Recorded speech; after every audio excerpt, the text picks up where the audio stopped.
Hey everybody, Dylan here with the Ananda podcast. Very excited and happy to have Kim Michaels on for a third time. Kim, how you doing here? Yeah, good. Looking forward to it. Yeah, if you haven't listened to our other two podcasts, please go back and listen on the Ananda podcast. We've had two amazing conversations going into spirituality, personal growth, the spiritual path. And they've been incredibly enlightening, and we've had a lot of amazing comments and people requesting a third podcast. Kim, I wanted to have you on and just have some conversations about where the world's going right now and about how we can how we can have the most constructive approach to life on Earth during this crazy, crazy time. Yeah. Yeah, Okay. so. Uh, One of the things kind of I wanted to start with is, gosh, at the beginning of the year, you had a conference and you spoke about a new 12-year cycle that is going to be kind of unfolding for the collective of humankind. And one of the things you mentioned is that there's going to be a lot of upheaval. There's going to be a lot of a lot of changes in the world. And I'm sure anybody who's been on the planet since January 1st can see that there has been a lot Yeah. of changes, a lot of craziness. Do you want to maybe kind of give the overview of what this 12-year cycle entails? Yeah, well, in order to really understand it, we have to talk about ascended masters, which I assume most people listening will know what is. Yeah. You Yeah, agree? sure. Yeah, Okay. absolutely. Yeah. So ascended masters are spiritual teachers, and they are dedicated to helping us grow and helping the planet grow. And basically, what they would like to see happen is a manifestation of a golden age. And main ascended master for the next 2,000 years is Saint Germain, and he has plans for manifesting a golden age on Earth. And it's as part of this that the master is always monitoring where's humankind at, especially the consciousness, the collective consciousness, as they call it. And they're always looking for what they can do to help people grow. And what they decided here at New Year's was to release a, a more intense uh, amount of spiritual light into the energy system of Earth. And this will have various effects. If you have a dark room and you release light, all of a sudden the what was hidden in the darkness, what was hidden in the shadows now becomes visible. And what the masters have said that one of the effects of this will be that people who are unbalanced will act out their lack of balance in more and more extreme ways so that it simply becomes more obvious to people. Because it isn't, with the Ascended Masters, it's never about punishing people. It's actually about helping us see what we either can't see or what we haven't been willing to see. And so a lot of people are not willing to see that one of the big problems on Earth is that we have these leaders who are very unbalanced, are very extremist, looking at things in black and white terms. No, I'm right, everybody else is wrong. And people simply need to come to a point where they decide what kind of leaders do we want. Do we want to continue to have this kind of leaders with all the conflicts that this leads to, or do we want a different form of leader? And part of the purpose of this release of light is to make this more obvious, the consequences of having these unbalanced leaders. Yeah, it's interesting because I feel like you've actually spoken about this before, that there's kind of this sine wave of Hmm. ups and downs throughout Right. history, and it kind of reflects in every aspect, like personally, spiritually, career, in the country, in the world. And you can kind of see, like, I feel like from my experience, you look at the early 2010 to 2015, it kind of seemed like after the 2008 crisis, there was kind of this downturn. And then, at some point it started going back up and things felt very positive. At Hmm. least, I did. And then somewhere around, 2016, 2017, there was like a lot more instability. And then there was COVID, and COVID was sort of a seismic shift, it felt like, in the world. And it's interesting because I noticed a lot of people, myself included, for a short period of time, uh, like it seemed like everything changed. It seemed like a lot of people became very, very unbalanced. And, you might have, like, I know a lot of people who were, very spiritual, kind of Hmm. new age, positivity, law of attraction, that sort of thing. And then within the course of a year, they're now born again Christian, ultra conservative. Everything is evil except for Oh, what they really? are now, Okay. you know. And it's like I saw a lot of examples of that where people went into these extraordinary extremes, and it sort of just seems to be continuing and becoming more polarized and more intense. Hmm. Uh, and I know for myself, it's been a challenge. I have days or weeks where I'm very at peace with it. I've made peace with the situation, and then something crazy happens, and suddenly I have another reaction to it. And I'm sure a Yeah. lot of people can probably relate. But it's Yeah, well, interesting. I've obviously experienced that myself, that there are these Yeah. swings. For me, COVID wasn't really that big of a deal, but Mm. the Russian invasion of Ukraine was disturbing to me because I've been to Ukraine. I know people from both Russia and Ukraine, and I just had a vision right away that it's going to be a disaster for Yeah. both countries, especially for Russia. Yeah. And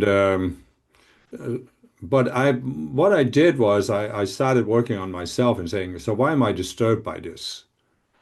And what I realized was that I had a naive view of how we can transition into Saint Germain's golden age because I was hoping, oh, it's just going to be smooth sailing. It's just going to be very gradual. But after the Russian invasion, I took a look at that and I realized that we are at a pretty low level on the planet right now. And what the master is talking about is a much higher level, the golden age. There's a huge gap. Yeah. And if we are going to cross that gap smoothly, it could take 100 years. So if we are to speed up the process a little bit, there will have to be some bumps. Yeah. And I just made peace with that. And I realized that that's just the way it is. And that's why nothing in the world has really disturbed me since Mm. whatever Hmm. has happened. Yeah, I find that it's easier too for me.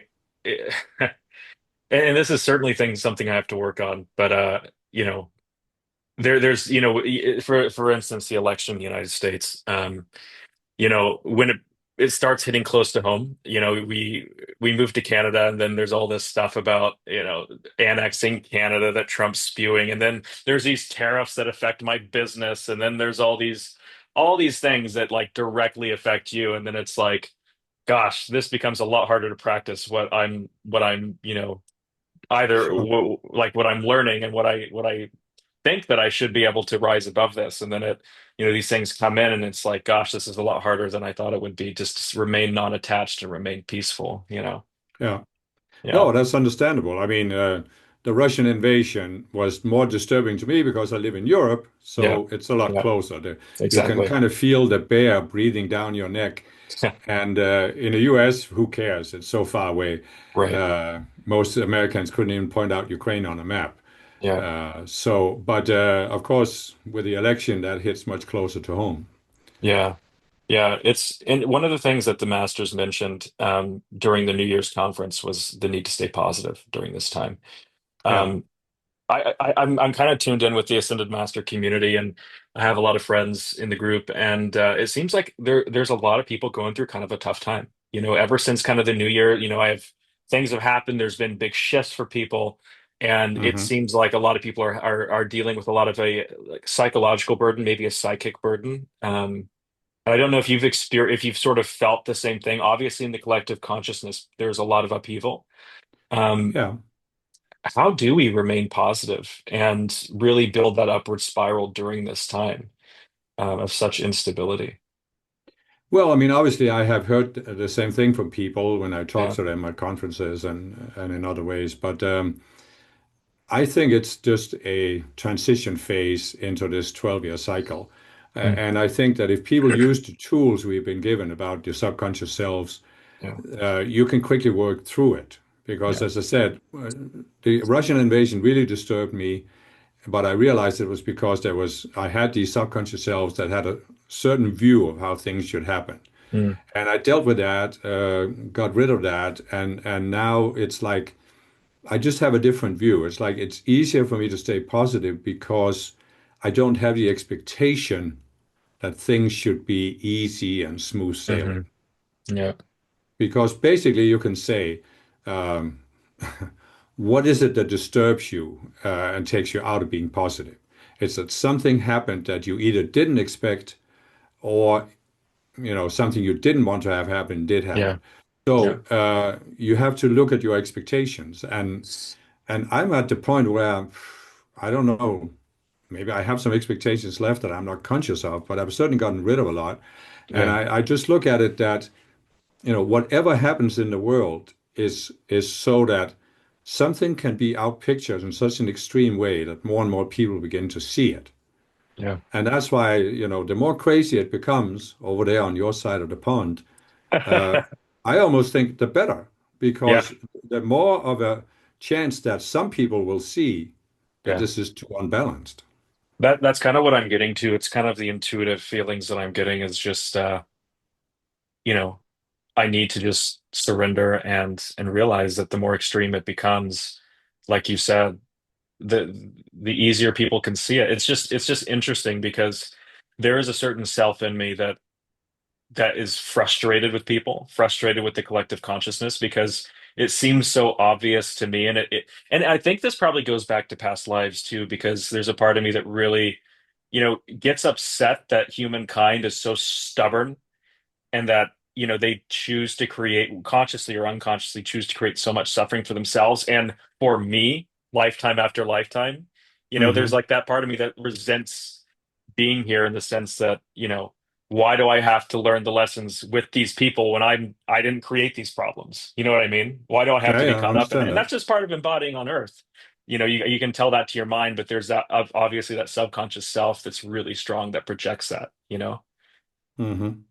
So Yeah, but I mean, I totally relate to what you're saying, but yeah. I think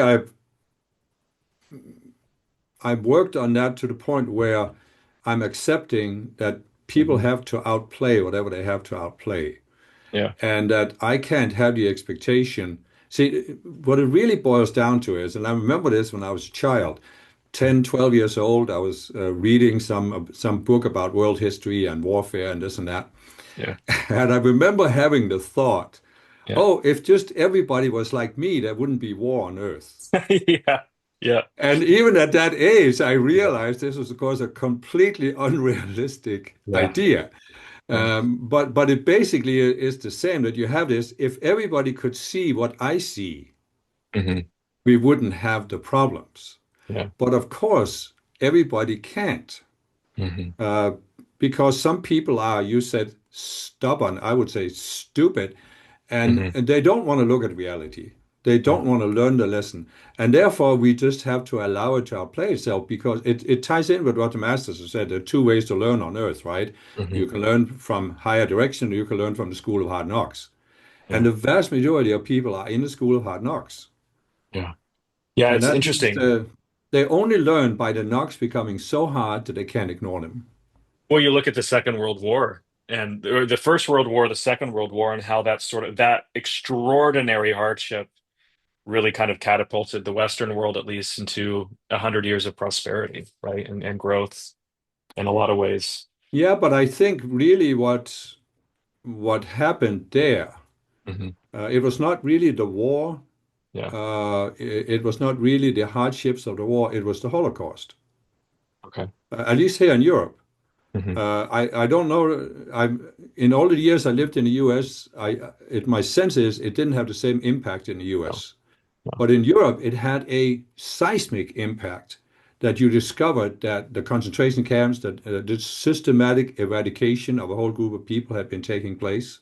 Hmm. And there was this, first there was shock, but then there was this never again.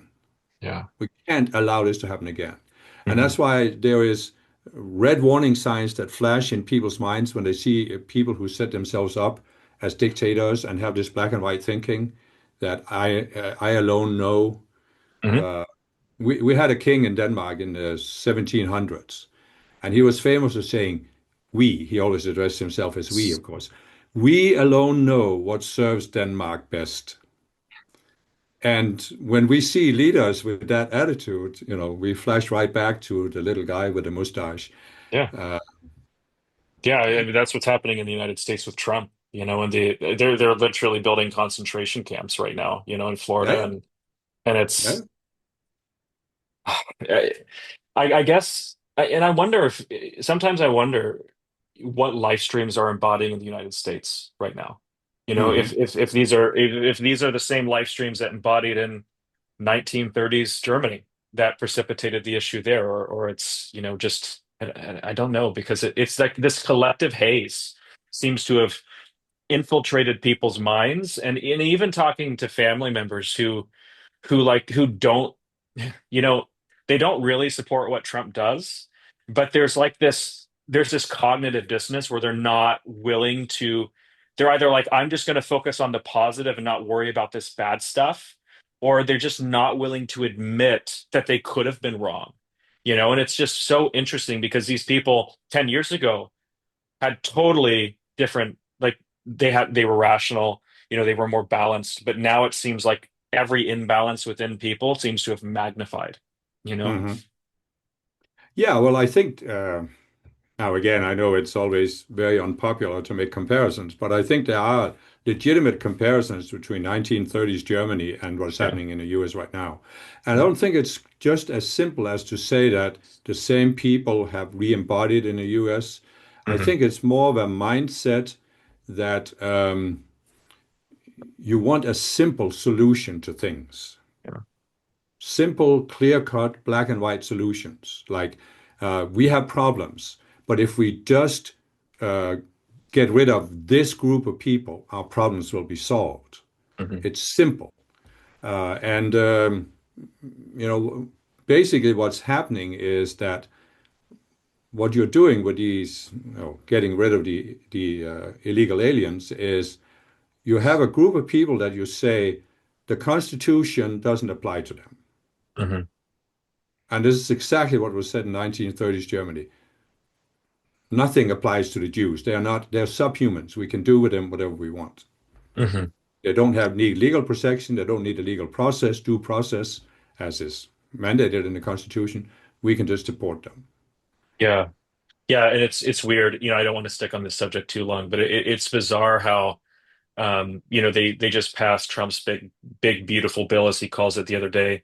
And it really, it's fascinating to me how there are so many, the Republican senators and congressmen and even the Supreme Court, which are supposed to be neutral and not be, not subservient to the president, that they just do whatever he says. And it's really interesting how much of a grip this person has. And one of the questions I have myself asking is, how long does it take karma to come back to some people? Because I know for me, I feel like karma comes back to me very quickly. If I'm doing something that's not in alignment with, my soul's plan, I feel it very quickly. And it's fascinating to me how some people can have such a force-based mindset and such an unbalanced state of consciousness. And it just takes like so long for karma to return to them. I mean, look at Putin, look at how much chaos he's caused, and he's still there. I assume that it's probably, there's these people are archetypes serving as like kind of an outpicturing of people's consciousness, right? So Yeah. that's probably a big part of it. But Yeah, that's part of why it doesn't hit the leaders because Mhm. the people take it on. But Right. it is right that, again, the parallels is that uh, in 1930s Germany, a lot of people decided Hitler was right. Hmm. And he had the vision of how everything should go. And Yeah. everything he said was right. And Hmm. then they also decided, without realizing it, they were right about Hitler. So, in other words, Hitler can't be wrong. We Yeah. can't be wrong about Hitler. Yeah. And it's the same thing you see now, the same dynamic with some Trump supporters or some that are positive, supporting Putin. It's like Hmm. the leader can't be wrong, and we can't be wrong about the leader. And that's why it has to become more and more extreme. And that's why, for a time, it seems like, yeah, the karma is not coming back. Hmm. But it's because it's spread out over so many people. And you're Right. saying you notice when the karma comes back, but that's because you are open and intuitive to correcting Hmm. yourself. But Yeah. people who are not open, they are not seeing that this is their karma coming back. Hmm. Because you can always project out, oh, it's the problem is out there. See, this is essentially the dynamic that is going on. These people are projecting the problem is out there. It's not us.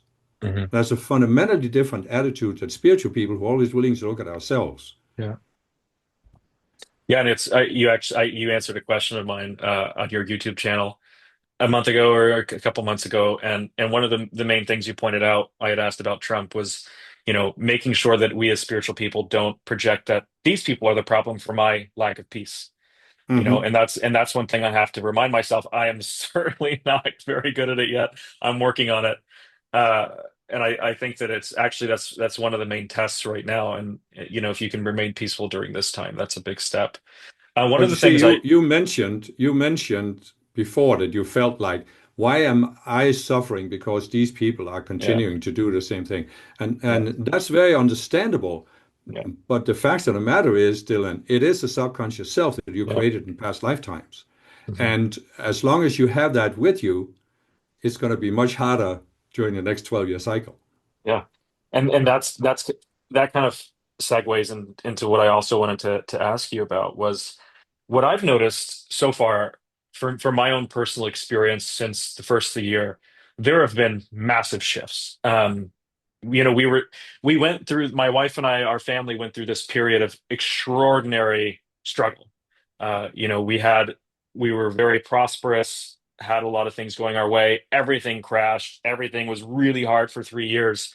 And then there was this shift. I think March or April, we had been trying to sell our house for like a year. And it was one of the most powerful spiritual experiences that I've ever had as far as growth is concerned, because, it's one of those things where in any logical situation, you would expect it to sell in a week. It took Hmm. almost a year to sell, and the hardships around it were so challenging to the subconscious selves I had about expectations, about financial security, about my attachments, and the amount of things I let go through that process. It was incredible. But there was this moment where I finally, it was like the Gordian knot that was pulled out, and all of this tension. I like was on the edge of a mental breakdown, and finally I just surrendered fully. I was like, I'm done. Hmm. I don't care what happens. I don't care if I lose everything.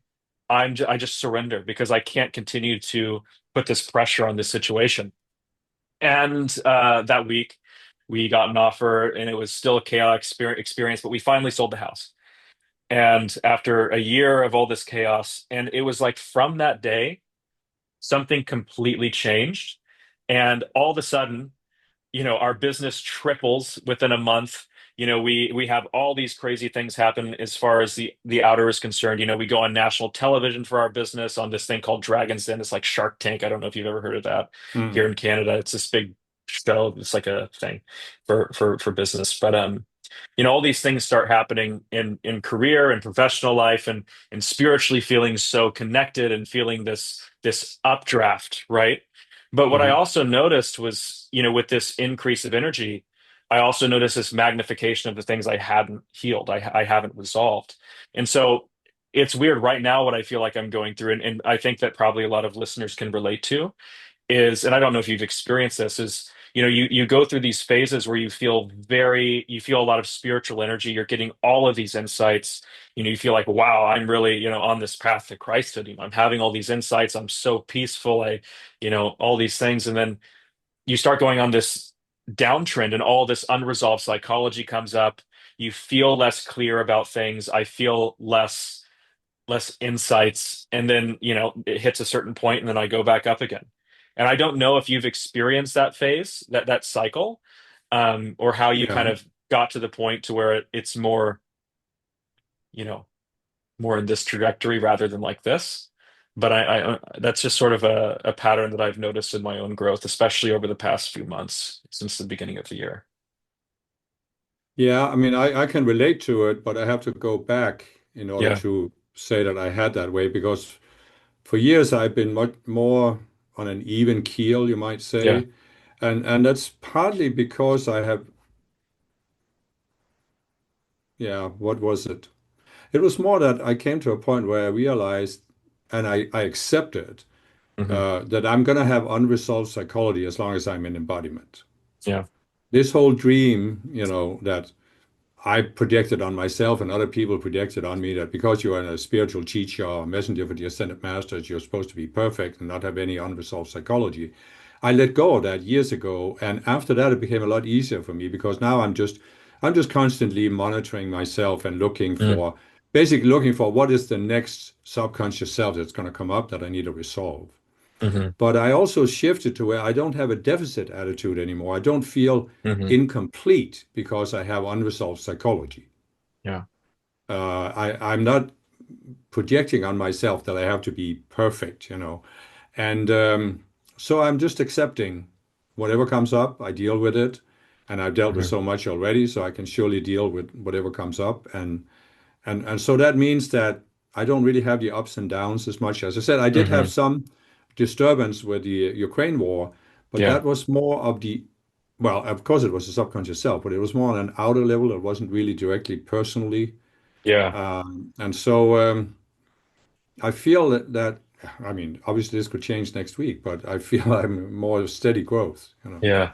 Yeah. It's been interesting because I I've sort of just felt like sometimes I am getting so many insights and I'm feeling so connected.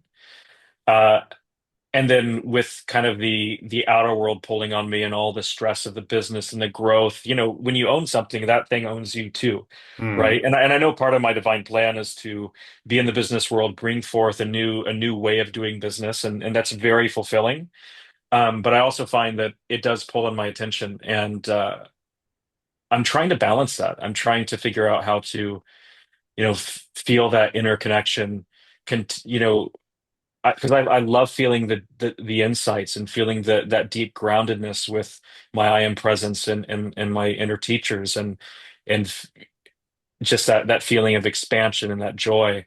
Um, but then, sometimes it just naturally, I don't want to say I sink into a different state. It's more just like it's sort of that becomes obscured, and then it's like I'm sort of I don't want to say I'm fumbling in the dark, but I'm almost just sort of less clear. It feels like less of a conscious connection to that. You know what I mean? Yeah. And What I would say, now that I think about it, I think what has happened to me over the last several years is I have looked at these expectations I have of myself and what I was projecting on myself. Mhm. So it sounds a little bit like you're projecting, you should be clear all the time. Mm. Yeah. And I can relate to that. I understand that. But I came to a point where I said, well, sometimes I just need to do some practical physical things. Yeah. And it's okay that I'm not totally connected with the Hmm. masters of the I am presence while I'm doing this. Yeah. And so I have overcome this sense that there's a conflict between my spiritual pursuits and my practical life. Hmm. And I think that's actually what we're meant to do in the Aquarian age. Yeah. I've no doubt that it's part of your divine plan to be part of the business world. So Hmm. that means it's not part of your divine plan to sit in a cave in the Himalayas and meditate on God Hmm. for 12 years, right? I mean, that's just not you. You have a Yeah. family, you have a business. So you just have to make peace with that there will be a lot of pulls on your attention from the outside. And you don't need to necessarily be totally connected to your own presence. You just need to stay somewhat balanced, you know. Yeah. Yeah. I know a lot of people in the community feel similar. One of the things I've noticed, and I know a lot of people feel similar in this way, is that um, I think that when people are going through sort of a difficult period, they sort of pull back. They kind of withdraw from community, and I've noticed that self in myself of wanting to only present myself when I'm feeling, when I feel that really strong connection, when I feel that, Hmm. when I feel good, when life's going good. And there's that tendency to withdraw when things aren't going good, or to reduce connection with friends or spiritual friends, or with the community, or with the teachings. And there's almost this hidden shame around it of like, oh well, I'm not living up to this outer standard, or this standard that I've set for myself. So I need to withdraw, when actually what I find a lot of the times the way through that is to actually connect with people, to express how you're feeling, to, engage in relationships, and to, bring yourself through that difficult phase through community.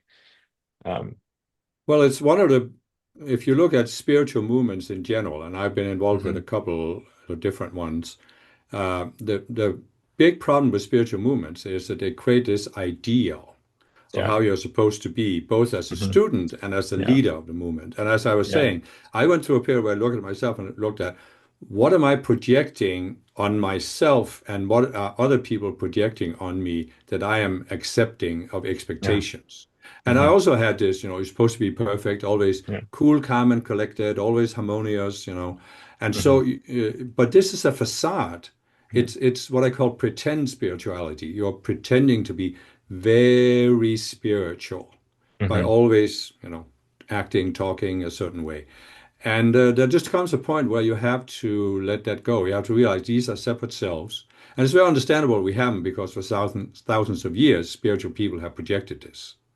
You can see Hmm. it in the East of how they, going back in Buddhism and Hinduism, they have this idea of the monk who is Yeah. no worldly possessions, non-attached, and this and that.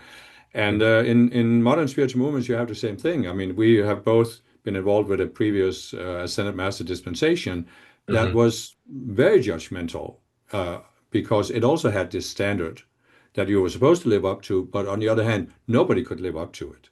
Yeah. Some people could pretend that they were living up to it, but they weren't really because it was an impossible standard. Yeah. And you just have to allow yourself to be human once in a while and say, Hmm. so what? Yeah. Yeah. I think I've noticed in the group. Yeah, you're in the Ascended students of the Ascended Master group. I think you are. I don't see you post, but I know you're in there.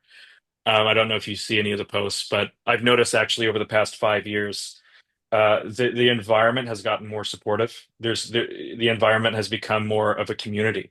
Whereas Hmm. before, and there's everyone has their psychology, but I noticed before it was far more, people would be bickering and arguing over little points. Here's what this master said. No, here's what this master said.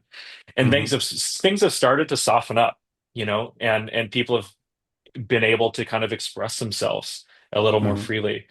And I think there's still obviously progress to be made, because you still see people go into these long, drawn out intellectual arguments with each other. But I think that really as spiritual people, and that's what this podcast is for, is, this specific episode is like, people who are familiar with this movement, familiar with this group. Um, I think it's about coming into community more and really Hmm. just having that tuning in with the flame of acceptance. I don't know. I'm that when I've been in meditation or I've been connecting with the masters and I tune in with the spiritual flame of acceptance. It's probably Hmm. unconditional love. There's different ways to describe it, but it's just the most intoxicating feeling. And it's something that we as human beings don't feel very often here on Earth because there's so many conditions that are put upon us since birth. Um, but as spiritual people in a community, the more acceptance that we can have for ourselves and each other through that unconditional God flame, I think that's like alchemy. It's Hmm. so transformative. And I do want to talk a little bit about how we as spiritual people can form stronger communities and form more constructive relationships because you look at some of the negative aspects of the world. You look at these dictators and all these huge groups of people that they can control. They hold a lot of Hmm. sway over the world, and I think that a lot of times the prince of this world is able to destroy progress because he keeps spiritual people or people with higher awareness bickering with each other or disorganized Yeah, or yeah. unfocused. So Divide and how can conquer. exactly? So how can we have more constructive relationships with ourselves, with each other? How can we form more positive group environments where we can co-create something that's more than the sum of its parts? Yeah, well, I think the only way is that people individually resolve their psychology. Mhm. Because what is it that divides people? It's always the psychology that Mhm. people haven't looked at. And so I think a lot of progress has been made by a lot of people that I know about Yeah. in terms of resolving psychology, and that naturally makes you come together. Yeah. And I don't know about, personally, I'm as you can see, I'm not a strong leader who wants to create a community centered around me, where Yeah. I'm the one who tells everybody everything, Yeah. because I've seen that both personally and I've seen it from my observation that Mhm. I don't think it works anymore. I don't think it's the Aquarian model. Yeah. We have to find a new, more loose way to have a community Because the typical model we've seen so far is that you have this group of people who isolate themselves from the world. And they very clearly see themselves as being different from the world. And so they buy a piece of property somewhere and they create an ashram. And now some people live there and other people come in. Uh, and to be honest with you, I couldn't see myself doing this. Mm. I literally couldn't see myself doing it. It's been done so many times. And it usually always works out the same way. There can be a growth period, but then there's a decline. And especially when the leader is gone, nobody Hmm. knows what to do with it. Hmm. And so then it usually becomes very rigid and focused on rules and stuff. And so I think we need to have a more loosely formed community where people are focused on supporting each other. Yeah. Because it's really not about the guru, it's not about the teaching, it's not even about the ascended master, it's about people. How do we treat people? How do we help Hmm. each other? Do we support each other psychologically? And I just feel like the the old model is you have a strong leader who starts a community and sets the rules. But that's the Piscean model, it's not the Hmm. Aquarian model. The Aquarian model, I think people need to gradually come together and form whatever community they want to form. And that's why I have made it very, very clear in my own mind that I'm not going to create a community. I'm not going to tell people what to do. Hmm. I could easily do that, uh, but I don't want to do it. So there has to be something that springs up organically, Yeah. if there is anything. And if there isn't, then there isn't. That's okay. Yeah. Yeah. It's a really good point you bring up, and I think that it's almost being in a spirit, a loose spiritual community can almost be as helpful as the teachings when it comes to resolving personal psychology because it's so efficient at bringing up unresolved Yeah, parts yeah, of yourself. Um, I've I've had moments just it's so funny, you go onto a Facebook group and it's so funny to be thrown out of your inner peace just because of what somebody else is saying. Like when you actually think about it, you're sitting here in your comfy little room and you're on this little technological device scrolling on this virtual platform and getting all fired up inside of yourself and creating all these ego dramas. But it's absurd, but it's really it's really great for your growth if you can utilize it. And what I eventually came to was that what needs to be cultivated is just this unconditional acceptance and just being natural with each other, being natural as human beings relating to each other on a human level rather than within the context of this spiritual framework that we all follow. If we're following yeah, yeah, the teachings through you, it's like, we don't have to talk like him, act like him, walk like him, mold ourselves after him. We just need to be ourselves. We need to come together in this community and share our experience, maybe give our yeah, yeah, experience and maybe share something humorous every now and then to lighten the atmosphere. Sometimes we take ourselves so seriously. yeah, yeah. Uh, Oh, and the disease of spiritual movements is that people take themselves very seriously.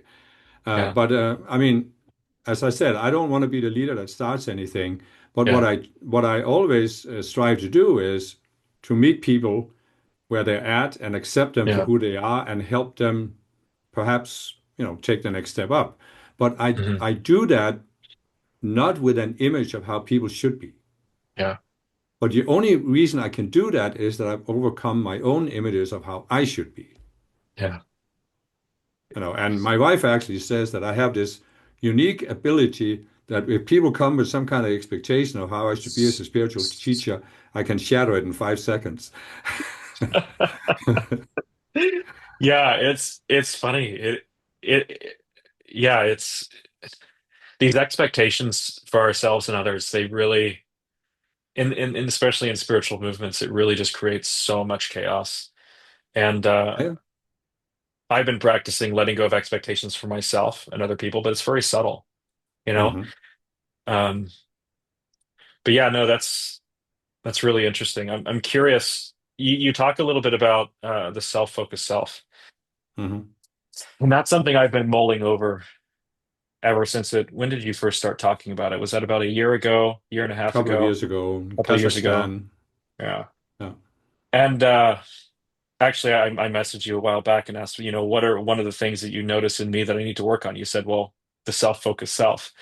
Hmm. And I think one of the enigmas that I'm faced with, and I'm sure a lot of people listening in the Ascended Master community have also been chewing on for a while, is how do you surrender the desire and the attachment to help others? Like, in the sense that, like, wanting to change the world or help the world, while at the same time letting go of the self-focused self. Because what I find myself doing is, I've had all these lifetimes where I've been rejected. People don't listen to me. I've been put down. So it's like, all right, fine, screw the world.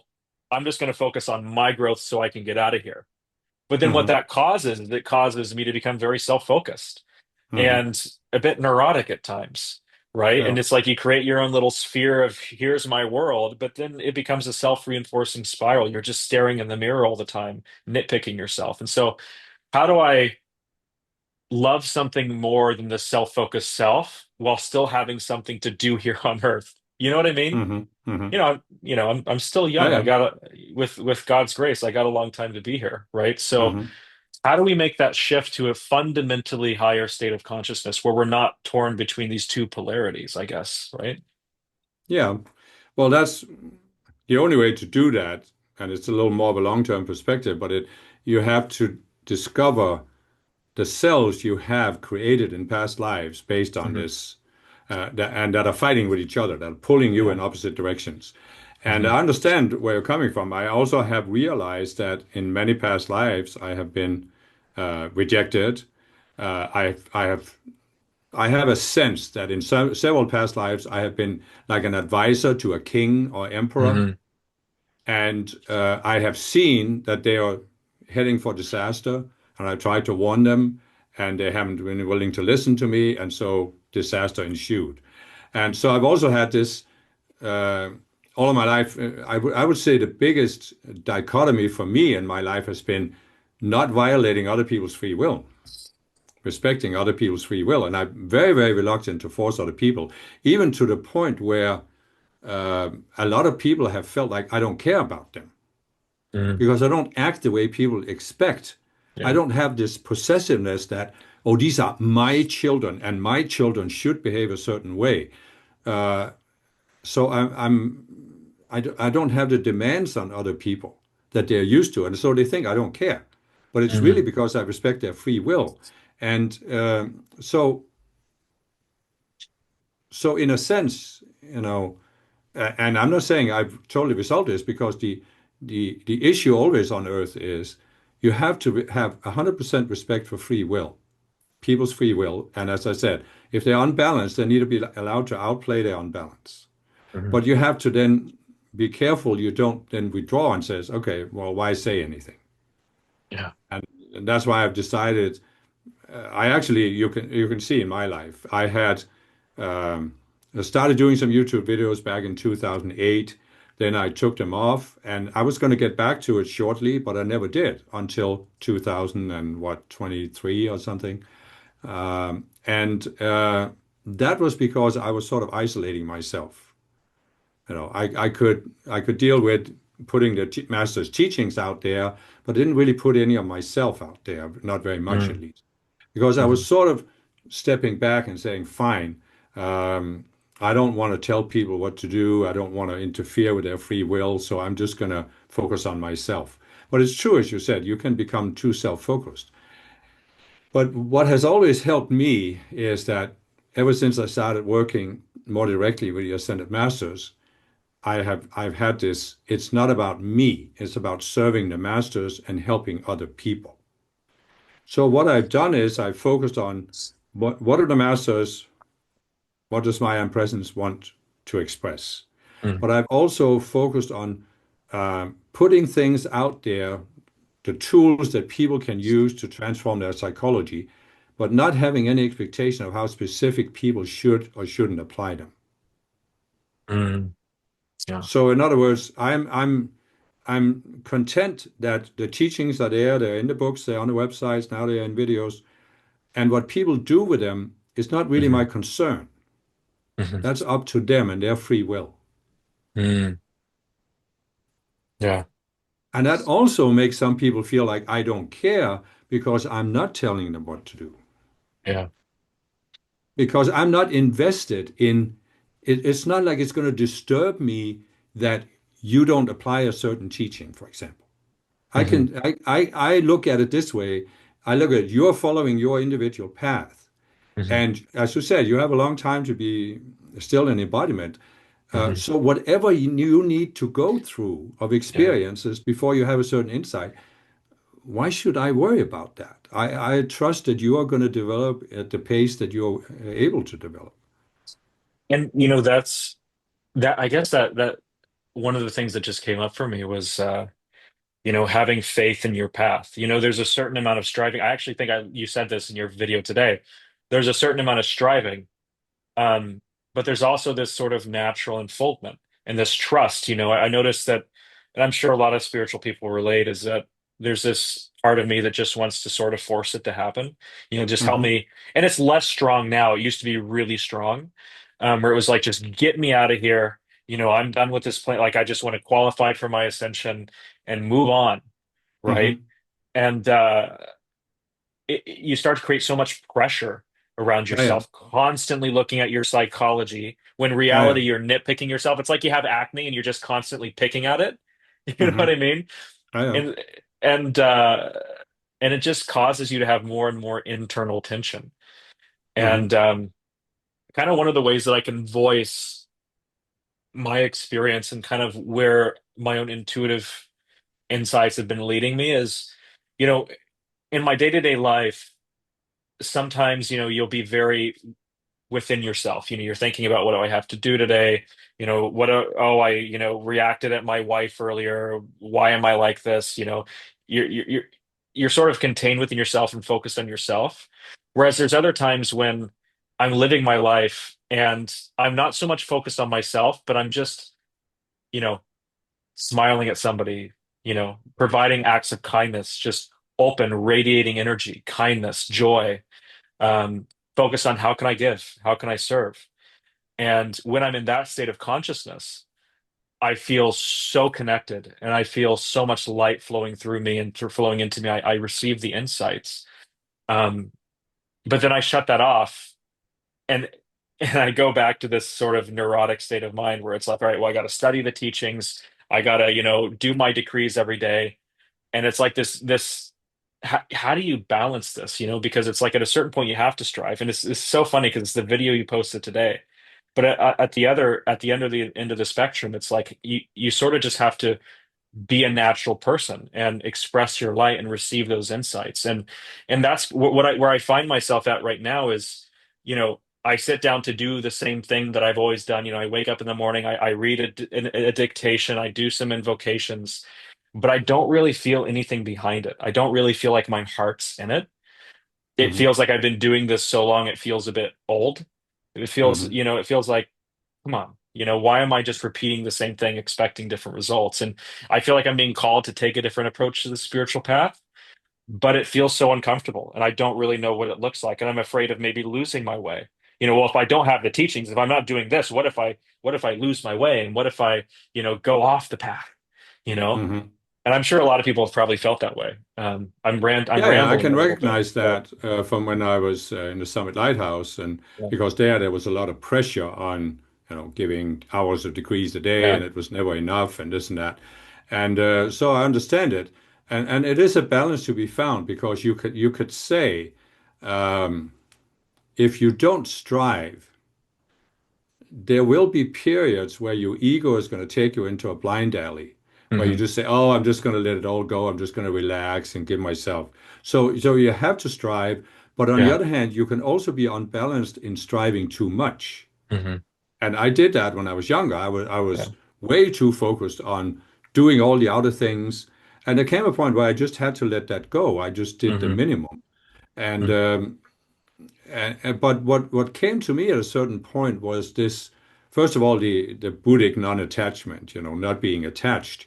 But then I also thought, I realized that my basic attitude to the path is a deficit approach.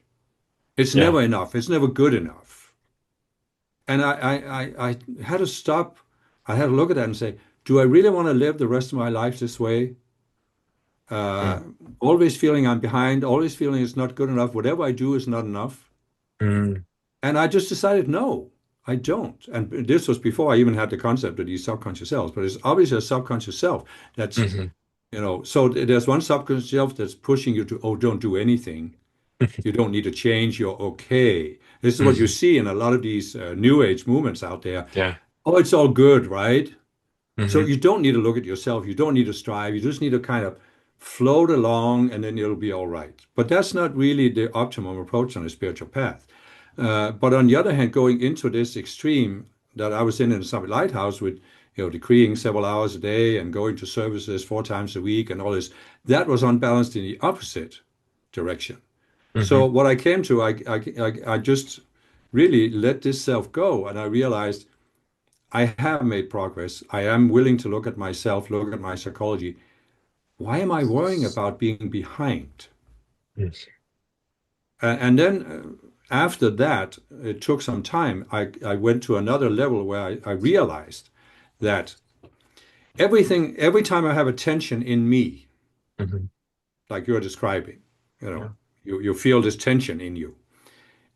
It's because I have a certain mechanism where I think that in order to change my state of mind, I have to change something outside myself. I have to get other people to follow the path the way I think they should follow the path, resolve their Hmm. psychology the way I think they should resolve it. I have to change the world the way I think it should be changed because if everything in the world is going the way I think it should be, then I can be at peace in myself. Hmm. So I realize I'm trying to create peace of mind, a state of peace of mind in my own mind by changing something outside myself. And I just realized it's never, ever going to work. Never. Hmm. And so I fundamentally shifted my approach and said, okay, then I have to create peace of mind in my mind by looking at everything that disturbs me, Hmm. my inner peace, my balance, my not Hmm. everything, every attachment, everything I think should be changed out there, Hmm. and that's also part of the self-focused self because the self-focused self is always it has a certain idea of how it should be, Yeah. but it thinks that the only way to get to that state is to change something out there. So it's always Hmm. projecting out there. Yeah. And you were talking about people who are getting into arguments with each other about this or that, or saying that other people should change. And you look at the spiritual path, you look at people who are, some have been on the path for a long time, but they haven't made that shift of realizing, wait a minute now, I don't need to change anybody else. I just need to change myself. Hmm. And this was also something that helped me because what I experienced was this: my ascension does not depend on the resolution of your psychology. It does depend on the resolution of my psychology. So why am I trying to change your psychology? It doesn't make any difference for me, Hmm. and that's the beauty of these teachings that this is an individual process. Hmm. And it's really not between you and the world, it's between you and yourself, you and your psychology. Yeah. It for me right now, it feels like the self-focused self is sort of another Gordian knot in the sense that when I step outside of it, it seems like all these problems. It's like the mind's the ego sort of creates problems to keep itself busy, at Hmm. least within my psychology. Yeah, When I yeah. step outside of it, it's like, gosh, well, that's all just a big mess. I can just, let that go. Um, but then you also kind of have to resolve it because if you don't resolve it, then, you kind of slip right back into it, at some point. And then, yeah, that's sort of another aspect of this that I wanted to ask you about is, there's stepping outside of the self, but you also said that you have to make decisions. Like the fallen beings want a shortcut. They want to just have that instant enlightenment Hmm. and all this stuff goes away. But it's not really realistic because we're here to make choices and we're here to grow through the choices that we make. When you ascend, that's a choice. It's not just, oh, I just let go of all that stuff from Earth. Yes, letting go is that, you have to let go of the things that keep you tied to Earth. But at the same time, that's through choices. And When if I have a spiritual experience and I step outside of my normal state of mind and I feel that peace and I feel that clarity, at some point, if I go back into it, um, you know, gosh, I don't even know what the question was. It sort of just disappeared as I was explaining it. Yeah, but Um, see, there is a difference between seeing a self, yeah. because you see what the self does, you see the Hmm. effects of it, Hmm. and then seeing the illusion behind it. Hmm. So Right. originally, there was a situation. Let's say we can talk about how the masters talked that the first time we as avatars came into embodiment on Earth, we were Hmm. attacked and put down. And we were forced to react to that situation, which was very surprising to us because we felt, I'm just here to do good. Why am I being attacked? Uh, and so we made a decision to accept a certain view of the world because by accepting that, we could live with it. Mm.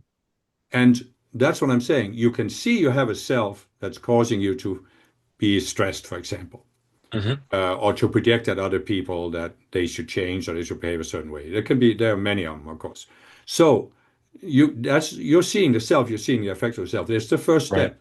Right. But really, you have to keep digging, and that's what I see Mm. people get hung up on. They think, "Oh, I've seen the self. Hasn't it disappeared?" And it's because you haven't looked at that original decision that caused you to create the self. Because Mm. see, we're not stupid, right? It's not that we just create these selves for fun, or it's not that we are forced to create them. We are in an outer situation, but you are making a decision to create a self Yeah. because it does something for you. Mm. In other words, you Hmm. can be in a traumatic situation where it's basically not livable. You're basically saying to yourself, I can't live with this. But then you create a self that says, but if I look at the situation this way, I can live with it. Mm. So basically, we have created a lot of these selves. If I look at the situation on Earth this way, I can live here. I Mm. can psychologically, I can survive here. But once we have created this, we're also in a box. And we can stay in that box indefinitely unless we begin to question it. So at some point, we have to look at the self and say, what was the quote unquote advantage that the self gave me? And is that still relevant to me? Is it still important to me? Or can I let it go? Can I consciously decide, no, I don't want this anymore? Like I said, I consciously decided I don't want to be at a deficit approach. But you see, the self that I had that projected that I was always at a deficit, this is just to give you one example, there are many others, of course. It gave me an advantage. And the advantage was, well, I'm okay. Mm. Even though I'm at a deficit, I'm still okay because I don't have to be perfect. So then you could say there was one self that projected you at a deficit, you're not good enough. But then another self projected, but it's okay that I'm not good enough because nobody is. So I could live with not living up to this standard of perfection. But in order to get rid of those two selves, I had to look at why do I have a standard? Why do Hmm. I think I should be perfect? And this is what the masters have said. The fallen beings had to do one thing only to screw things up on planet Earth. Project there's a certain standard that everything has to live up to. And when I realized that, I realized, you know, the whole thing, am I good enough or am I not good enough? It's irrelevant. The question is irrelevant. It's not a matter of saying, oh, I'm not good enough, but if I do this, I become good enough. It's a matter of stepping back and saying, let both these selves go. Both the self that projects I'm not good enough and the self that projects, oh, if I do this, I'll be good enough. Just let the whole thing go. Then you transcended it. Mm. And it's just a matter of continuing to dig. Once you see it, you continue to dig deeper and deeper. Look at the self from different angles. Look at the beliefs behind it. What are you projecting on yourself? What are you projecting at life?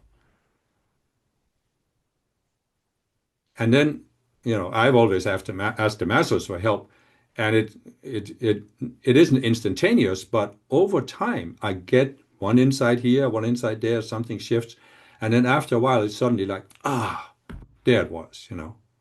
Isn't that the best feeling when you finally just have that Yeah, shift and yeah, it something? is, because then you're free of it. Yeah.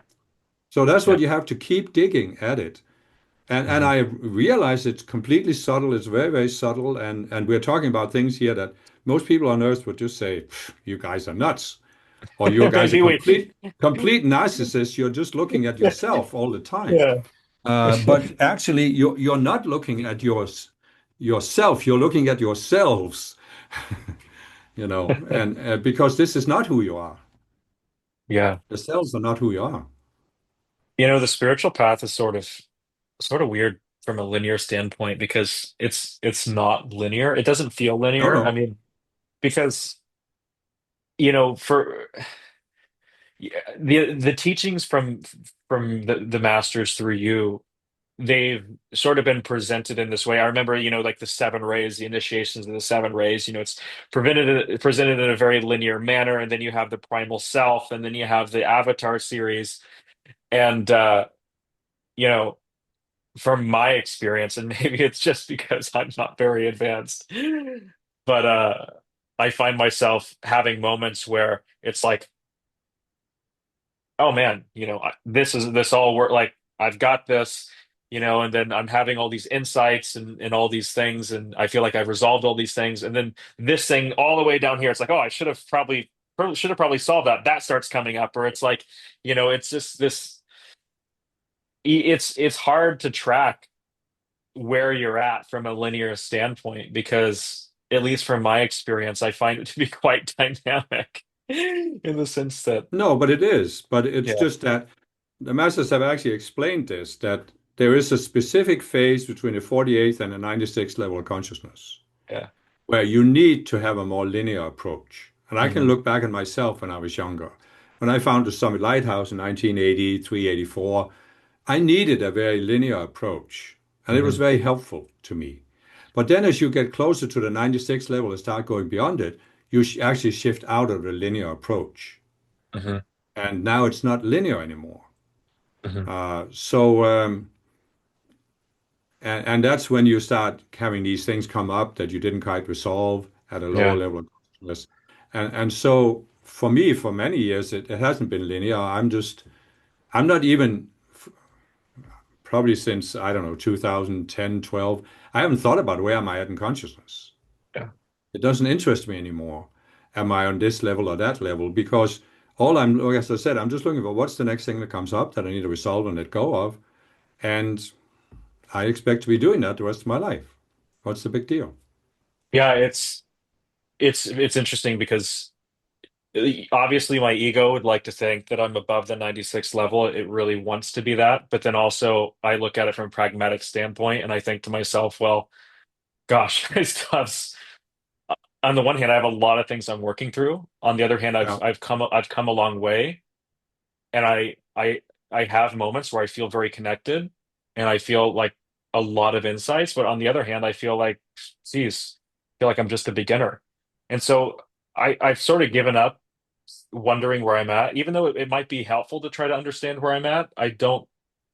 I c- I've just given up trying to figure that out at this point because Yeah, but you that's what know. I'm saying. I mean, Yeah. I don't necessarily say it's constructive at any level. So Yeah. where am I at the 50th level of consciousness or the Yeah. 51st? But the higher you go, the less important it becomes. Mm. And I actually think, the masters have given this linear path of the 144 levels of consciousness. But I don't think you can, even when you go beyond the 96th level, you can say, oh, I'm now at the 98th level. Because Hmm. what's the I you're talking about here? So you can still be at a certain level of consciousness, but you have some cells that were created at a lower level of consciousness that you haven't overcome yet. Right. So who is at Yeah. the certain level and who is not? Yeah. And that's why there comes a point where you just stop worrying about it and you just start Yeah. looking at uh, well, you could say when you talk about this deficit approach that I was talking Hmm. about, right? This is really, really common in spiritual movements. because I remember back to even when I found Yogananda's book when I was 18 years old and I read that book. So he's putting up a goal there that you reach a higher level of consciousness. And then all of these things happen, and now you have these abilities and this and that. And so you can have this. There is a goal you're supposed to reach. But there came a point for me where that just completely faded away. Yeah. I'm not trying to reach any goal here. I do not have the attitude that I am deficient as I am now because I haven't reached this level and I need to reach that level. I am perfectly adequate at my present level. I'm constantly seeking to go to the next level up. When I get to that level, I'll be seeking to go to the next level up. And I'll continue Hmm. to doing that as long as I'm embodiment on Earth. What's the big deal? I mean, the whole thing about deficit, whether I'm behind or ahead, just gone. It's just faded away. What does it matter? And it's interesting because you look at like Elizabeth Clare Prophet or even Sri Yukteswar, Yogananda's guru, and you know, these people had incredible spiritual magnetism, but they also had clearly kind of some dysfunctional human traits. Like Sri Yukteswar was such a strict disciplinarian, he couldn't even say "I love you" to Yogananda after 35 years. You know, Hmm. and Hmm. it's like it's so bizarre, just being a human and embodiment, and even looking at these people who really were incredible spiritual people and I am. beings and expressed such high levels of Christhood, but at the same time also had really dysfunctional human traits. And trying to wrap your mind around that because the ego wants to fit everything in these perfect little boxes. And even for me, it's especially during the beginning of the path, the Ascended Masters really appealed to me because I wanted a perfect teacher. I wanted a perfect Hmm. teacher, and the Ascended Masters fit the bill, right? Now, of Yeah. course, the teachings of the Ascended Masters came through messengers, right? And Hmm. so it's like, what would happen is my ego would justify if it heard something it didn't want to hear, would say, oh, well, that's just Kim's own personal biases coming in, or I that's just am. Elizabeth's personal If I biases. had a dime for every time I've heard that, And there was a certain point where I just realized, like, no, dummy. Like, I had a couple moments where there were these things that I kept saying, oh, that's just Kim's personal biases. And then I had an intuitive insight within myself and I realized what you were talking about. hmm, It finally occurred to me, and I was like, why did I resist that? And it was from those couple of little experiences, I sort of let go of that friction, and I hmm, realized that if something was triggering me, that it was something I really needed to look at within myself because it was probably exactly what I needed to hear. exactly. Yeah. Um, That's the key there. If something stresses you, mhm. it could be your personal bias rather than mine. It could also Yeah. be my personal bias, but my personal bias is not going to influence your ascension. Your Yeah. personal bias is. Yeah. Yeah, and it's funny because I don't think I've had a single dictation for years that have like has triggered me. Like actually triggered me. Like I used to listen to a dictation and it triggered me. And I was just like, Hmm. this is bullshit. I don't want to hear this. This is just I'm gonna, right? And come on, Kim, you need to bring some new material. I need you to trigger me more. It was funny because even when we were in Chicago, you said I was talking about, at night, one of the I was telling you about, this sort of like anxiety I was feeling, and I was like, it was really kind of like I was in kind of a vulnerable space. The next morning you said, oh, the sun's or the next evening you're like, the sun's getting low, Dylan. Are you gonna start feeling, are you gonna start getting anxious or depressed? And I just Yeah. laughed about it. And I thought later, I'm like, gosh, I probably should have been offended at that, but I didn't feel any reaction to it. It was just I Hmm. laughed about it. But it's funny how kind of as my path has progressed, especially related to you, things don't trigger me. And I mean, if I'd love for things to trigger me because that would show me something that I need to grow. But see, Um, that's a specific view you have of yourself, that things have to trigger you or you're not growing. And this is right. part of your particular self-focused self is drama. There has to be drama around you, Dylan. Yeah. If there's no drama, you feel like you're not growing. Yeah. That's See, true. see, Jesus gave the discourses about ego dramas. and we Mm, can create a drama about the spiritual path. mm, And I think all of us have done it, mm, and you have your personal drama. And if you would contemplate this and find out what is it in you that makes you feel that only if this drama is unfolding am I really making progress, then mm, you could get rid of the stress because it's your drama that's causing your stress and your ups and downs. mm, In another way of saying it, when I had this experience with the deficit approach, it was like I stopped creating a drama of the spiritual path. mm. So Right. you need to find out what it is in you. Why have you, and what are the elements of the drama? I mean, I had my own dramas, and I see so many people that also do it. And it's natural. I'm not trying to blame anybody. I'm just Oh saying, yeah. if you want to be free of this stress, Yeah. this is the key. Discover your drama. What is the drama about the spiritual Mm, path and about spiritual growth? And it does have something to do with I think for all of us, we want to be special. yeah. Somehow we want to be a better student than everybody else. Mm, And we want to do more than everybody else. And we want to, and I realized that as I contemplated this, it also related to me coming to Earth, a feeling I wanted to do something significant here on Earth. I wanted to make mhm, a difference. And mhm, a lot of my frustration with life was I felt I hadn't made a difference. And I needed to, and I was behind. And when I discovered that and saw that, I let it go. It was like, whew, it's like the greatest relief, I've yeah. experienced. That's an angle I haven't really looked at, which is really, really interesting to contemplate. Yeah, yeah, it will take some contemplation. It's not Yeah. going to happen just like that. But Yeah. we all have a certain drama, not only about the spiritual path, but about being on earth. The masters said, Yeah. you'll notice the masters, they first talked about this birth trauma after we Hmm. came to earth and we were exposed to this being put down by the fallen beings. That was our birth trauma. But now they've talked about in the later conferences, we need to discover what was the attitude we had before we came to earth, how we looked at earth and how we looked at what we were going to do here. And discover that because if we came here with the attitude that we wanted to change the earth into a natural planet, uh, and we haven't fulfilled it, that means we can't leave. Mm. Yeah. Yeah. I can It, almost it, you, see. you were talking about earlier, you were saying, oh, I feel so stressed about being here. Just get me out of here as quickly as possible.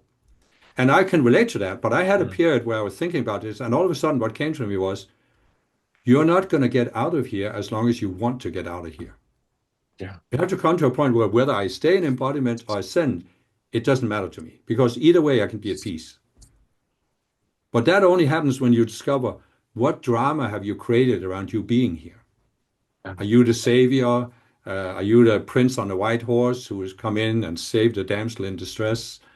Um, Yeah, it's interesting because looking back at my whole path, I can see that completely. This desire to this kind of story unfolding around it, this mhm, drama. There's mhm, this, and it's like the underlying fabric of sort of my whole relationship with the world, with being an mhm. embodiment on Earth. Yeah, yeah. I think that a part of it could be the prince and the white horse. Also, I think a part of it has to do with being put down in past lives and wanting to be, do something worthwhile, wanting to not feel put down, wanting to feel like I did Or something. wanting But to be rehabilitated, like I was right after all. yeah, or even there's also, I think, a fragment of boredom with Earth, Hmm. and it's like the Earth feels very dull, and gosh, got to have something to do here. So let's just Hmm. create this. Let's go on this spiritual path with this Hmm. epic journey. And at the Hmm. end, I'll Hmm. ascend, and it'll be so great. You know, Hmm. or let's do something great in the world and go on this adventure. Because what Hmm. else is there to do here, right? Hmm. Hmm. That could be an aspect of it. And that's But actually something. that's because you are bored with your own drama, because you've been outplaying it for Mm, so long. mm, See, I see this in yeah. people out there. I see this in some of these non-dual teachers, non-duality Mm, teachers. It's like they're really bored with life, mm, but it's because they're bored with their own view of it. mm, You've had enough of that. And so if you can let go of that, you will log into what the masters call the river of life, where it's never boring. I mean, hallelujah, there's always self-transcendence. And how can that be boring? Because mm. whenever you transcend yourself, you discover something new, and that isn't boring. But when you're not transcending because you're stuck in the drama, then it becomes boring after a while because you're repeating the same thing over and over. Wow. Yeah, I think you've hit something here that I really, yeah, thank you. Thank you. Yeah, you're welcome. Um, I'll send the bill. Send the invoice. Let's pay for it with hopes and dreams. Um, so yeah, I listened to a YouTube video that you posted a while back about a an insight that you had while on a cruise ship. Yeah. And it's interesting because it really, really resonated with me because for two reasons. Number one, a few months ago, I went through a similar situation where I was probably sicker than I've ever been, and I was going on about a week with no sleep. And I genuinely almost lost my mind. I went downstairs and told my wife that she might have to take me to a mental institution because I felt like my psychological fabric was just not there. Like hmm that safety hmm net that Right. keeps you from going into insanity was just like ripping. hmm And it was really, really terrifying, hmm not to feel like you have, and you could probably describe what you went through because I'm being vague here and people are like, what the heck are you talking about? Um, but you know, this fear of not being in control of your own psyche and of your own mind was hmm like pure terror. And what I did is I got in the shower and I just kind of went into a neutral frame of mind and sort of detached myself from the situation. And I Right. ended up being able to like climb my way out of it. But it was like afterwards, I was really sort of shell shocked and trying to figure out like, anyways, what do you want to give like a quick overview of what your experience was? I'm sort of like I'm having a hard time explaining what it is, but like it was really impactful to me when I heard it. What you went through and what you came to through that. Well, it was just that we were on the cruise ship. I got diarrhea, really bad diarrhea. Every 20 minutes, half hour, I had to run for the toilet. And so I had not really slept for almost 2 days. And all of a sudden, the thought came to me, gosh, I'm right at the brink of losing it, losing control. Mm, And it kind of shocked me. And so I lay down and I said, that's interesting. What would happen if I lost control? mm, What would happen? And I realized that nothing would happen. I mean, what's the big deal? I was mm, really sick. What was the big deal if I lost it? So I realized that I couldn't create any drama around this because I no longer had these cells that had to be in control. mm, I mean, what's the big deal for me? I don't know if I described that in the video, but that's kind of what it was like this pulled me right out of it. When I just said, "Oh, let me look at this," I was mhm. out of it. Yeah, Because it's like when you can examine something, you know, yeah. you're out of it. By the way, I have to tell a funny story that I didn't tell in the video now that we are on this topic. So I went to the doctor on the cruise ship, or rather, my wife dragged me to the doctor on the cruise ship. And so there was this nurse there, and the second day I was down there, she was telling me a little bit about herself. She was from the Philippines, and she was, and I was telling her, it's funny because I was on a cruise ship 12 years ago, and I also got diarrhea there. And then she says, "Oh, you have to change your thinking about cruise ships because what you project out, it was comes back. It's the law of attraction." And I was so sick I couldn't laugh, but it was my whole life's teachings being thrown right back in my face there by this little 19-year-old girl from the Philippines. And Oh my so God. she was really heavily into law of attraction, Yeah, and she believed that whatever you project out is what comes back. that's so And so, funny. yeah, it would have been hilarious if I hadn't been so sick, but Well, I that's was the at the point thing, I could barely talk. I mean, I would really. talk like this, I could barely Yeah. talk, I could barely move. Yeah. But anyway, I survived. So back to your story. No, it kind of the reason I brought it up is just around this feeling, these control games that the ego Hmm. plays with our own mind and with ourselves, and for me, it was when I had this experience of nearly losing my mind. It sort of made me question myself, and I had all these weird emotions come up, like guilt and shame, and like why wasn't I able to control my mind? I was yelling and I was reacting in all these ways because I couldn't keep it together, and like there's this shame around it, and there's actually Hmm. a friend of mine, and you know her. I'm not going to say her name on here, but she went through a really difficult situation where a tree landed on her van, and it was a really traumatic experience, and she was going through a really tough time. And it was interesting watching all of these people in her community, in our community, sort of, you know, no, they weren't shaming her at all, but it was almost like, oh, well, here's what you need to do to fix this. Here's what you need to do to fix your psychology so you don't react this way to this traumatic situation, you know? Hmm. And I'm curious, like, how you process this, like when we go through these really difficult situations and we react in a way that we're not expecting to, we lose control. We feel like we don't have Hmm. control. Um, what's the way through that? And then, how do we process like the feelings of shame, the feelings of inadequacy because of how we reacted? Or, maybe other people are saying, oh, well, you shouldn't have reacted this way. Here's how you should react. It's sort of But yeah. for me, the key to this is that what the masters have told us. So we come to Earth, we are innocent, basically. Hmm. We are naive because we think we can fix things, but nevertheless, we're innocent. We don't have any bad intentions. So we're exposed to this birth trauma by the fallen beings where they put us down. Hmm. So they put us in an impossible situation. You take the book My Lives, Yeah. an impossible situation that uh, anybody is going to lose it in that situation. But then after we have lost it, the fallen beings are now projecting on us, oh, but you are such a spiritual person, you shouldn't have lost it. Hmm. You see? Hmm. And now you're trapped in this catch-22. And this is what I've been talking about. We've been talking about the whole talk here about the spiritual people that are projecting a certain image of how you should be as a spiritual person. Hmm. You should always be in control, especially if you're a spiritual teacher, right?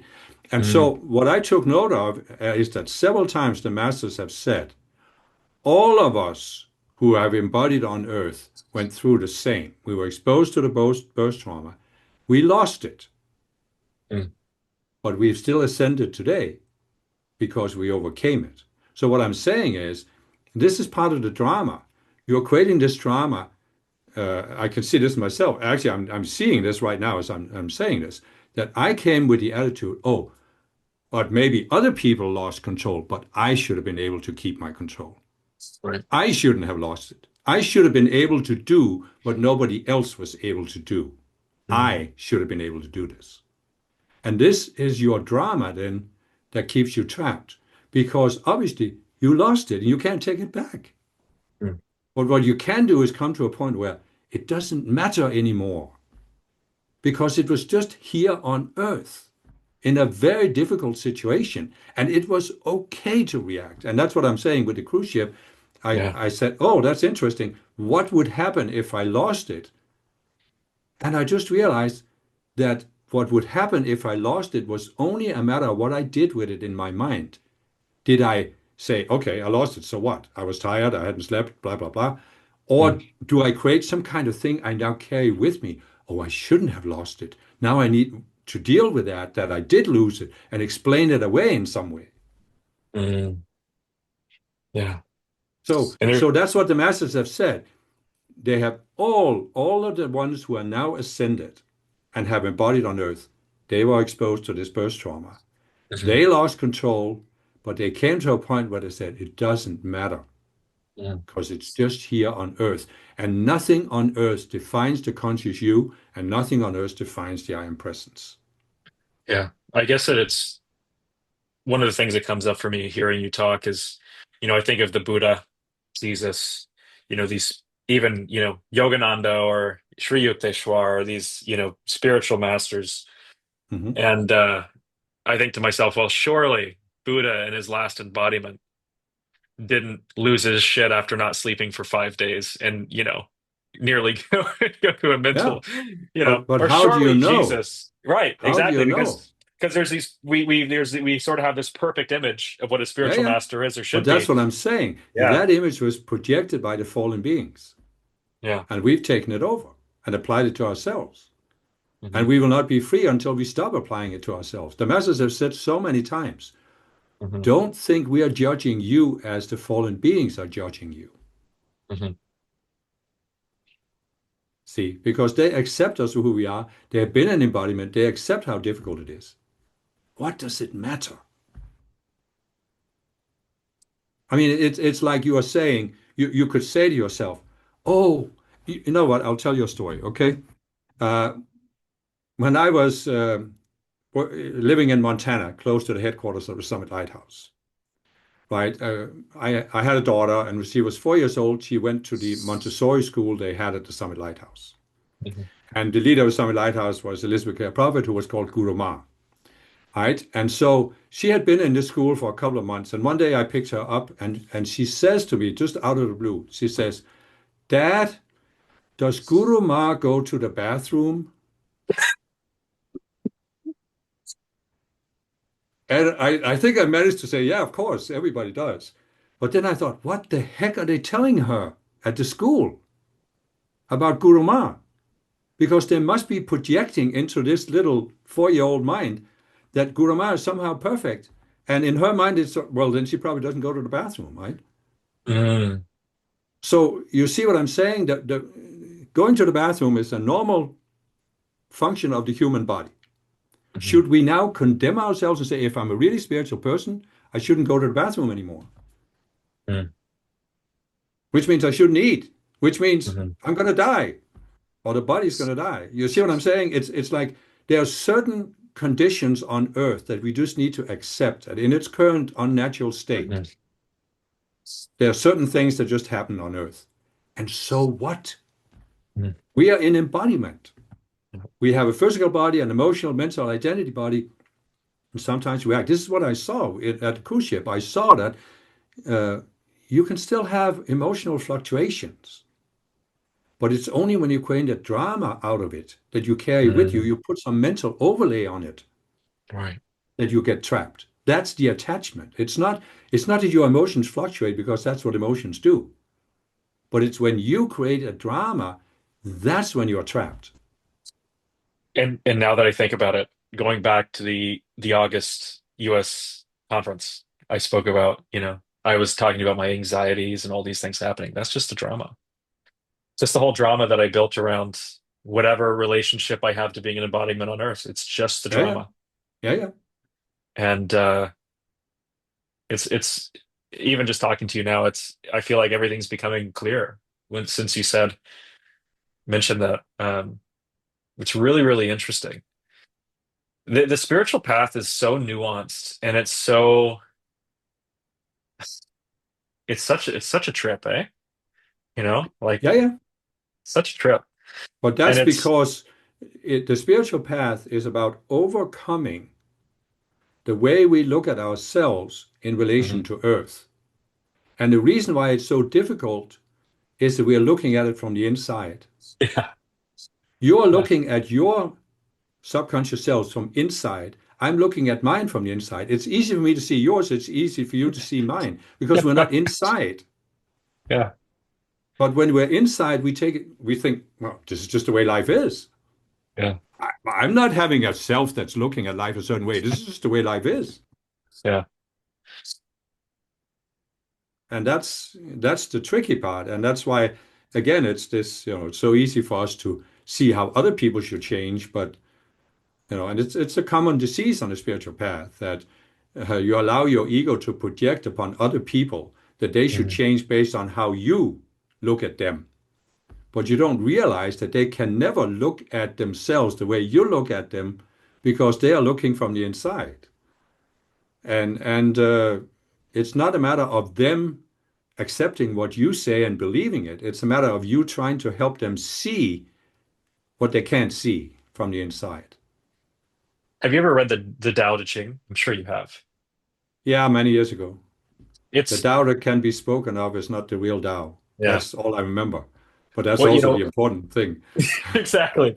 Yeah, I one of the most powerful there's kind of two lines that really gets me. The first one was he who speaks does not know, he who knows does not speak. And really what it's saying is, you know, whenever you try to describe the Tao, it's not the Tao.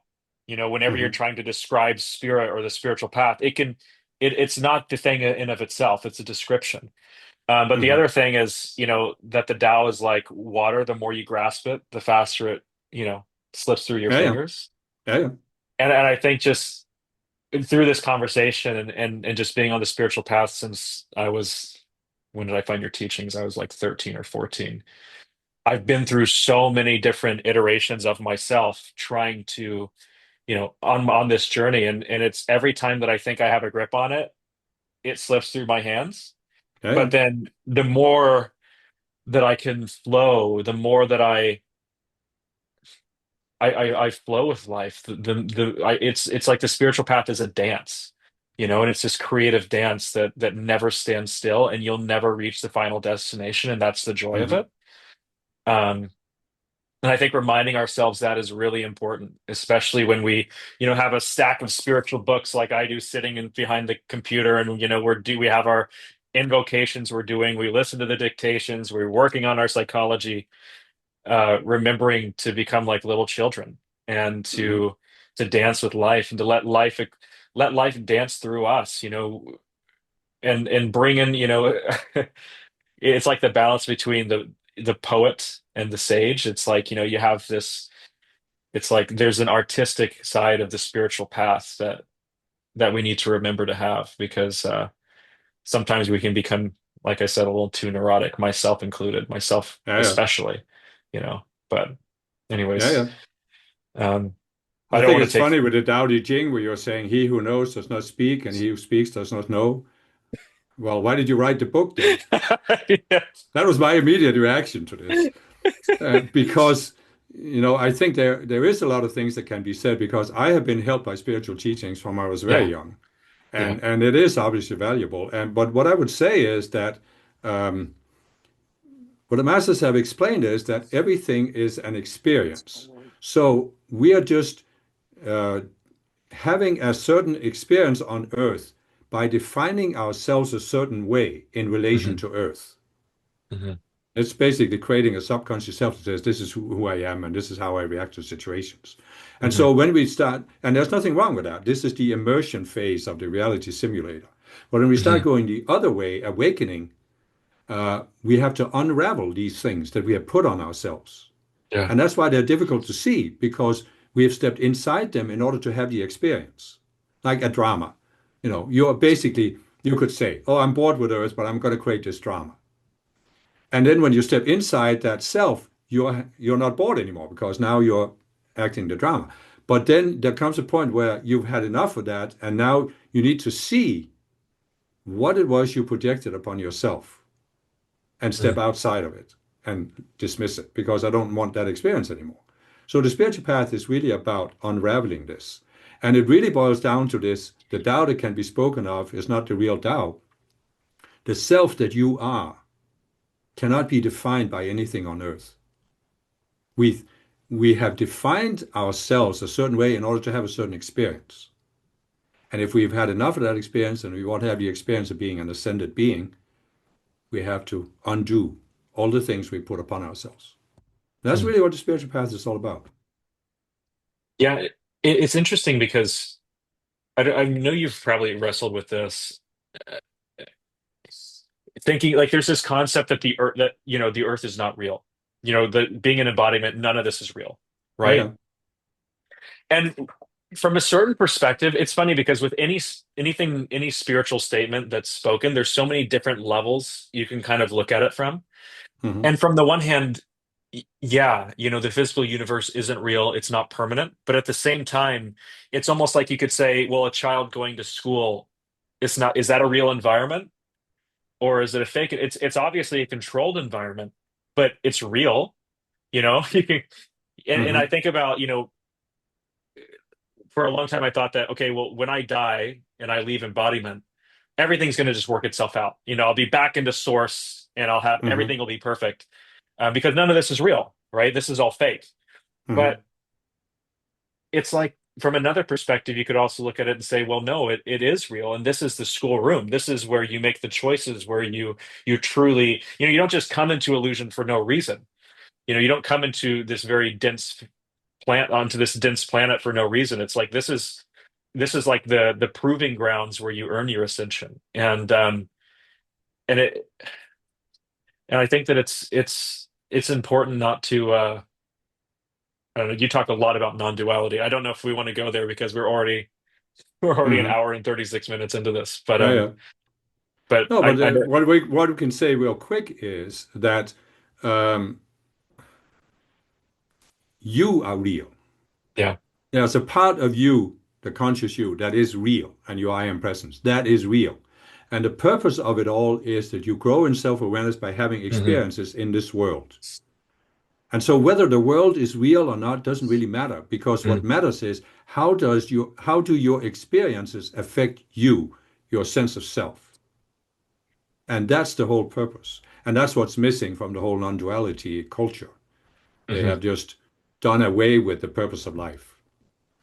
Yeah. And I would also say in terms of reality, you if you really believe nothing is real, you must believe that your mind has created the entire universe. Mm. But how do you know that it's your mind that created me and not my mind that created you?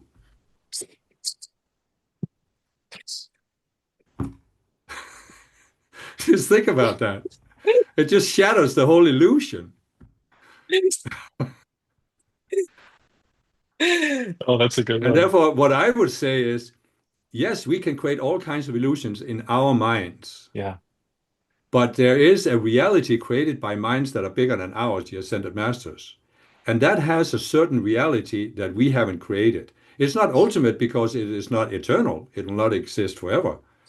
But then you are into something. How do you define real? What do you mean when you say something is real? And the ego kind of goes into an existential crisis when you think about, okay, what's the final reality? Like what's real and permanent? It wants to grasp onto something. And Yeah, when you but think of, nothing is yeah, real and permanent. See, once you yeah, accept that, because yeah, this is again the ego's desire for control, there has to be something that's ultimately real, something that's yeah, permanent, something I can rely on. It's yeah. even the classical conflict between Hinduism and Buddhism, where Hinduism said there is a real self, the Atman, Hmm. that exists and it's one with Brahman. And then the Buddha says, I have never in all of my years of examining myself discovered anything that's permanent in my being. Mm. And if you could just accept that, I'm constantly transcending myself, you can avoid all of this Yeah. desire for something ultimate or permanent, which is what we've been talking about the whole conversation. Yeah, my ego goes into an existential crisis when I think about living forever too, like the concept of immortality just going on indefinitely, because Hmm. it can't deal with that. It just It's can't not deal really with the it. ego, it's the linear mind. The linear mind. Okay. Because it's the same thing that you can say that, well, what came before the Big Bang? Right. But what came before that? There, Yeah. there was a joke, I've probably told it before, that a Tibetan Lama was asked by a Western journalist about the world. And he said, the world rests on the back of a turtle, the Lama. And then the journalist said, well, what's underneath the turtle? And the Lama said, it's turtles all the way down. In other words, he was trying to shock the guy out of the linear mind because see the linear mind wants there to be something ultimate, but it Hmm. cannot accept anything as ultimate because it will always say, well, what was before that? Mm. So you're creating what what the scientists call this infinite regress. Hmm. You Yeah. can never resolve it. Yeah. Can we ever get out of can we ever really get out of the linear mind while we're in embodiment? Because Uh, I'd be yeah, I think fascinated. so, Yeah. actually. Yeah. I think so. It will always be there in the background because it's Yeah. so much in the collective consciousness. Yeah. Because like what fascinates me is the idea of just what would it be like to experience life completely free from that, completely free from that, just for a little bit, even just to like really get a frame of reference. I haven't had that yet. I would, maybe while I'm in embodiment, maybe I'll have to wait till after, but um, No, but it's just that the way I see it is that mhm. you come to a point where you're not labeling anything anymore. Mm, mhm, And that's why you could ask the question, if a person is enlightened, mhm, would that person ever say so? mm, Because if enlightenment has any meaning, it's that you're not labeling anything based on the dualistic mind. And if you're not labeling anything, what you say, oh, I'm enlightened, you're putting a label on yourself. right. So you would probably say nothing. You would Huh. probably say, who gives a hoot? What does it Yeah. matter? Yeah. And that's what I'm trying to say. It's like you can actually come to a point where the linear mind is just, you realize it's there, it's a way of thinking, but you're not thinking through it. Right. You're not experiencing life through it. Right. You're just flowing with it, and whatever it is, it is. You're not judging or labeling, evaluating. Are you there? Are you not there? Is it right? Is it wrong? Is it this? Is it that? Or do you feel like you pretty much live in the moment, or are you do you have moments where you're curious about what it's like to be out of embodiment? Like, do you have moments where you're just like, I wonder what it's like to be an ascended being? Or are you mostly just like focused on your day-to-day life? You know, Yeah, here's I what would I, say that. I don't really worry yeah, about it. yeah, I think about it because I know I know that I can't think my way to it. I can only hmm experience it, and I will experience it when I ascend, and that's good enough for yeah, me. I mean, otherwise I'm just fantasizing. yeah, I'm projecting a mental image upon what it means to be in a state of mind where I'm not bound by any mental images. Okay? yeah, That's what we're doing in order to have a certain experience on Earth in a reality simulator, we are projecting a mental image that is then reflected back by the simulator. And in order to get out of it, you have to stop. I mean, basically, you could say being completely non-attached where you're ready to leave Earth. You're not projecting anything on what should or shouldn't happen here on Earth. hmm You're done with it. You're done with Earth. That's what I saw many years ago when I was in the Summer Lighthouse, actually. And we had these teaching about ascension, and I just saw it. You're standing there, and if you walk through that gate, you are leaving Earth behind forever. mm, You can't come back. Nothing. And in order to make that decision to walk away from it, you can't have anything unfinished here, anything you yeah, want to do. And that's why you have to come to the point where you're not projecting any mental image. Oh, I should have done this. I should have accomplished that, or this should have happened, or this shouldn't have happened. mm, yeah, beautiful. But that's, Well, when you're ready to exit. And until then, there may be still be things that part of your divine plan to do and accomplish. So mhm, I'm not saying that, it's this again. I've heard these people say, "Oh, I had an awakening experience. Now I don't want to do anything." Yeah, I can understand that because all of a sudden the things that used to matter to you don't matter anymore. mhm, But on the other hand, you can also work through that because it's just a phase and say, "Oh, as long as I'm here, I'm willing to be the open door for whatever the masters want to express or my I am presence wants to express, whatever can help other yeah. people." Yeah, no, that's and actually one of the things that I was going to mention when you talked about your cruise ship experience was it really listening to your cruise ship experience freed me because for a long time you were always so neutral and so even keeled and I would listen to some of the teachings. I remember especially going through the Seven Rays series and I think it was Hilarion maybe, or one of the books where they were talking about manifestation, and it was saying, well, like I read it. They were talking about doing things in the world and money or whatever. And I sort of like something I there was a hang up within me where I just sort of started rejecting my divine plan. I just said, I'm not going to do anything in the outer world. I'm not going to run a business. I'm not, I don't even, I just like, I rejected all aspects of my practical life. And I thought Hmm. that that was what I needed to do. But what happened is over time, and I tried to make myself like you. I tried to be how I thought you were, from the Hmm. external, I That's became, probably the key there, how you thought yeah, I was. exactly, exactly. Yeah. Because up until that point, I had never even met you in Hmm. person. Um, But you and I, do and exactly how I was. Yeah, exactly. Right. Exactly. And so I became more and more dead inside because I was trying to fit myself into a box. Hmm. And I think during a 2020 conference, I finally snapped out of it and started like I realized at that point I had put myself in a box, and it took me 4 or 5 years to actually dismantle that box to the point where I started feeling more alive Hmm. again. And anyways, we'll wrap this up, but I think that Yeah, but see, that's the age-old ideal projected by spiritual right, movements, that a right, spiritual person withdraws from the world. right, And in the Aquarian age, we need to bring exactly. spirituality into every aspect of life. Exactly. And so it's like bringing this whole thing full circle, the 12-year cycle, all of us, this riding the wave. Um, I think that for anybody listening, especially people in this group who are, tuned into the spiritual movements, who understand this 12-year cycle and the implications of it, um, like sing your song, you know, share your gift, work on your psychology, as Kim has illuminated some of mine on this call, and I'm very, very grateful for it. But I think that this is really an incredible time for all of us to take the next step, to take many steps. And I feel like personally, if